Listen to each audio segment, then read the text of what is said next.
I got a friend here in Cleveland. He is a vagabond, but he's not just a vagabond. He is a brilliant soul. He is someone you need to meet. He has ties with Venice Beach. He has ties with a lot of homeless people. He is an artist. His name is... All of them, but One Love Heart Song Glenn is pretty good for now. My name has been changed legally 3 times already. Right now my legal name is Ryan Glenn Palmier. Tell us your story. What's your story, man? My story is long and complicated.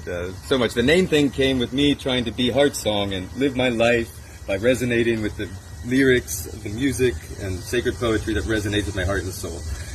Come to learn, it also means sitting in the darkness and listening to others go through the dark night of the soul the way you do in the Soft White Underbelly. I listened to your intro and saw how it's about the most vulnerable people from World War II, Italy, and that's been my life too. I just do it like you without the camera. I've been living with the people. They've been inviting me to the camps. I've been the leader of a tent city a few times over here in the last couple of years. I became unhoused about 3 years ago in Covina, California. Ended up taking a walk with kind of a shopping cart and all my stuff for 2 weeks from Covina to Venice Beach, where I stayed my last couple of weeks over there. Met lots of people, met some people who are in that Fox News documentary that came out that year about changing homeless to unhoused. So many things. I want to do a lot of social things here in Cleveland. I'm on my way to a music festival today on the Fleet Avenue area where I live, which is a rough side of town. I've got about 30 places all around town, like my lovely friend over there, who's Jennifer's neighbor here, a lovely woman who puts me up and just give me a room to store things and sleep in whenever I want. I can come and go. And then there's about 30 houses that are paid for by the mayor's office in the last year and a half through a new program to get homeless people swept off the street. Now let's be honest, a lot of it has to do with gentrification, Jim Crow America, and redlining districts too. So there's things we need to talk about, including the substandard landlords, the slumlords, the issues with maintenance and just livable conditions in these prepaid apartments. I got stories that are crazy, and I'm connected to family all over. I wear the rainbow because I'm the rainbow guy. I'm a rainbow servant. And it's my flag. I've got brothers. I live with a guy that's in the Bloods and the Hells Angels. And I'm tied to people that are in the Crips, the GDs, all kinds of families all over town. I've been learning a lot about picking up trash and skirts and dresses that, one, be an ally to all the LGBTQI folks around here. I've got a lot of them in my family, and they are, man, I had somebody yesterday at the East 55th Street RTA Rapid Station. What are you, gay or something? No, and I had a little talk with him for about 10 minutes. And he backed down. He kind of threatened me, and I said, yeah, you and what friends? I'm tougher than I look. Like, you want to do this? And he shut up. That one of the reasons I do this, and people ask me a lot, there's 1,000 reasons why I do this, and usually I'm barefoot. Today I've got a very heavy load, so I can't. Did you grow up with both your parents? No, my dad committed suicide when I was 13 months old, so I don't even have any memories of him. My earliest memories seem to be when I was around 2. I can relate with you there, and I've talked to that about Mark about that. So yeah, that his interest will be your backstory. Your backstory will be huge to him. It is. My backstory's crazy. Like, we could get this how it ties into social stuff. Like, when I went up to my best friend Bobby and said, hey Bobby, I'm changing my name on Facebook to Barefoot Heart Song Glenn, because I want to start dedicating safe spaces.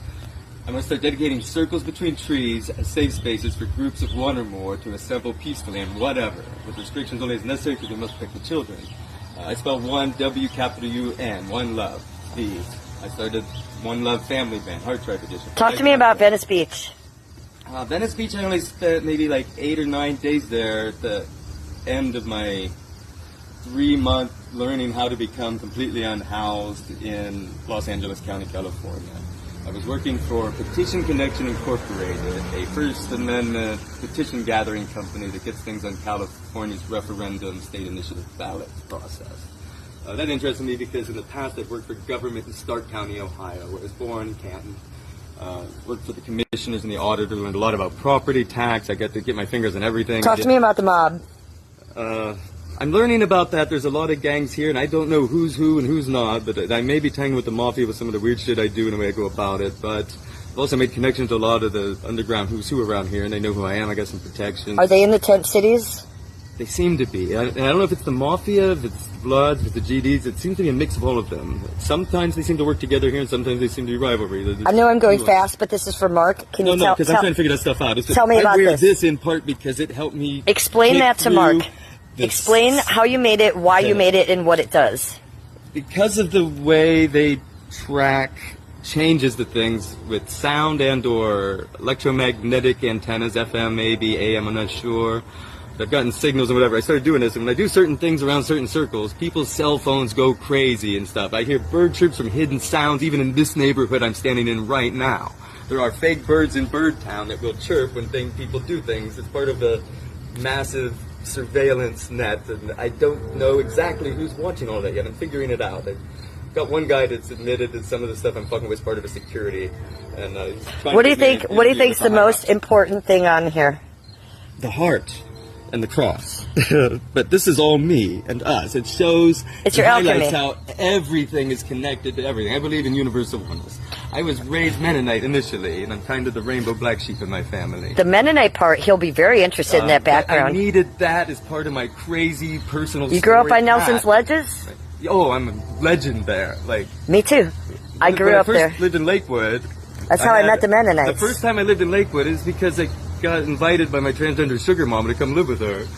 And she literally used to be the lead man of the local Deadhead, Ohio premier Grateful Dead tribute band for this entire multi-county area. So wrap this up. You have one thing to say to Mark. Why should he interview you? Because I've got my story to tell to end.